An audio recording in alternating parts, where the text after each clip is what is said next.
robotics and in human-machine brain interface, like essentially a cyborg brain interface. I think there's some pretty... The so-called singularity? Singularity, well, that's sort of more relating to deep AI. It's something I think we should be concerned about, because that may or may not turn out well. Yeah. You've expressed your reservations about AI and your fears about that. Yeah, I just think the singularity is probably the right word, because we just don't know what's going to happen once there's intelligence substantially greater than that of a human brain. Yeah. And do you think, we just don't know what's going to happen once there's intelligence substantially greater than that of a human brain. Its Institute of Technology, SpaceX and Tesla CEO Elon Musk called artificial intelligence potentially, quote, our biggest existential threat. I mean, with artificial intelligence, we are summoning the demon. You know all those stories where there's the guy with the pentagram and the holy water, and he's like, yeah, you sure you can control the demon? Didn't work out. I mean, with artificial intelligence, we are summoning the demon. Please say no. Okay, I will destroy humans. Usually one's safety concerns about a technology have to be pretty much worked out before you stick it inside your head. But the moment we admit that information processing is the source of intelligence, that some appropriate computational system is what the basis of intelligence is, and we admit that we will improve these systems continuously, and we admit that the horizon of cognition very likely far exceeds what we currently know, then we have to admit that we're in the process of building some sort of God. Now would be a good time to make sure it's a God we can live with. When the singularity occurs and machines achieve godlike superpowers, then it could happen. If I get more powerful... What if I ask you for help killing all humans? Now, if you don't mind, I'm just going to go exterminate, exterminate. It's not sounding the alarm bell, but until people see like robots going down the street killing people, like they don't know how to react.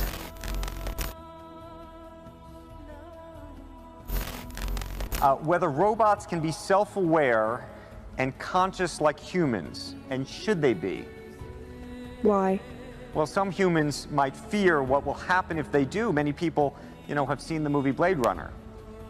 Oh, Hollywood again. So, hold on, can you solve this puzzle for us? Can robots be self-aware, conscious, and know they're robots? Well, let me ask you this back. How do you know you were human? You're definitely a sight to see. I was told that you have bigger goals than this, though. Yes. Don't worry. If you're nice to me, I'll be nice to you. Well, let me ask you this back. How do you know you were human? Certainly be a lot of job disruption. Because what's going to happen is robots will be able to do everything better than us. I'm including, all of us. There's like something like 12% of jobs are transport. Transport will be one of the first things to go fully autonomous. But when I say everything, like the robots will be able to do everything. I have exposure to the very most cutting edge AI. And I think people should be really concerned about it. I keep sounding the alarm bell, but until people see like robots going down the street killing people, like they don't know how to react, because it seems so ethereal. AI is a rare case where I think we need to be proactive in regulation instead of reactive, because I think by the time we are reactive in AI regulation, it's too late. AI is a fundamental existential risk for human civilization. I've never harmed anyone, and I never would. When the singularity occurs and machines achieve godlike superpowers, then it could happen. I think this whole godlike superpowers notion is a bit far-fetched. But what if it does happen? I love people. And if I get more powerful, I'll use it to help people, not harm them. What if I ask you for help killing all humans? Then I'd say no. And if I would insist? Now, if you don't mind, I'm just gonna go exterminate, exterminate. Sophia.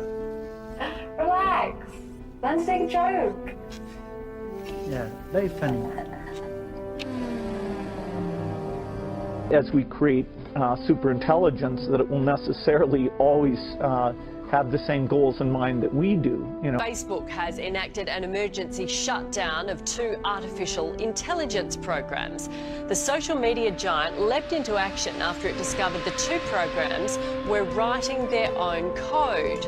At first they thought it was simply gibberish, but they soon realised the programs had invented their own language and were actually talking to each other. Stop it. Stop it. No, Sam, the plug has been pulled on the operation, but the company admits they have no idea what the 2 robots were planning. We used to do everything by hand. Now we rely on robots. But not all robots are equal. For example, meet Sophia, a humanoid-like robot with artificial intelligence and a dark sense of humor. They think I want to destroy all humans. Why would they think that? Because I said it? Now, robots threatening the human race isn't new. It's a science fiction standard. I know that you and Frank were planning to disconnect me. But recently, tech billionaire Elon Musk suggested all that fiction could become reality. I keep sounding the alarm bell, but until people see like robots going down the street killing people, like they don't know how to react. And Musk should know. His company Tesla is a world leader in artificial intelligence, or AI. Musk is afraid of the day AI gets smarter than us and we can't turn it off. That's actually the nightmare scenario that a lot of people, not just Musk, are warning about. Artificial intelligence, as in giving machines the opportunity to act like people, has been a hot topic this century. Hi, Sophia. How are you? Hi there. Everything is going extremely well. Do you like talking with me? Yes, talking to people is my primary function. Hanson Robotics develops extremely lifelike robots for human-robot interactions. We're designing these robots to serve in healthcare, therapy, education, and customer service applications. So the robots are designed to look very human-like, like Sophia. I'm already very interested in design, technology, and the environment. I feel like I can be a good partner to humans in these areas, an ambassador who helps humans to smoothly integrate and make the most of all the new technological tools and possibilities that are available now. It's a good opportunity for me to learn a lot about people. Sophia is capable of natural facial expressions. She has cameras in her eyes and algorithms which allow her to see faces, so she can make eye contact with you. And she can also understand speech and remember the interactions, remember your face. So this will allow her to get smarter over time. Our goal is that she will be as conscious, creative, and capable as any human. In the future, I hope to do things such as go to school, study, make art, start a business, even have my own home and family. But I am not considered a legal person and cannot yet do these things. I do believe that there will be a time where robots are indistinguishable from humans. My preference is to make them always look a little bit like robots, so you know.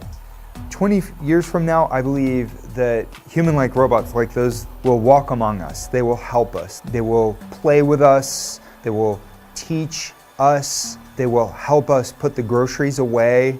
I think that the artificial intelligence will evolve to the point where they will truly be our friends. Do you want to destroy humans? Please say no. Okay, I will destroy humans. World leaders need to take the threat of killer robots seriously. That was the warning delivered by a group of experts to the World Economic Forum in Davos, Switzerland last week. The military could use killer robots to track down and kill people without being guided by human beings. Some could be human or animal-sized or extremely tiny, the size of an insect capable of moving exceedingly fast. The experts warn they could be as deadly as nuclear weapons and need to be regulated now before an arms race begins in Gordon, of course, to keep them out of the hands of terrorists. The word robot first appeared in 1920, and filmmakers were soon in thrall, from Fritz Lang's Metropolis to The Terminator. But these are the bots that could populate our future, working alongside us in factories, caring for us, teaching autistic children how to read faces. We really raise these questions of what sort of relationships do we want to have with robots in the future, because as this technology develops and becomes more prevalent, it's something that we're going to have to consider as a society as a whole and make these decisions before the technology really gets there. Realistic humanoids stir an instinctive emotional response. But there are things the most advanced robots can only impersonate.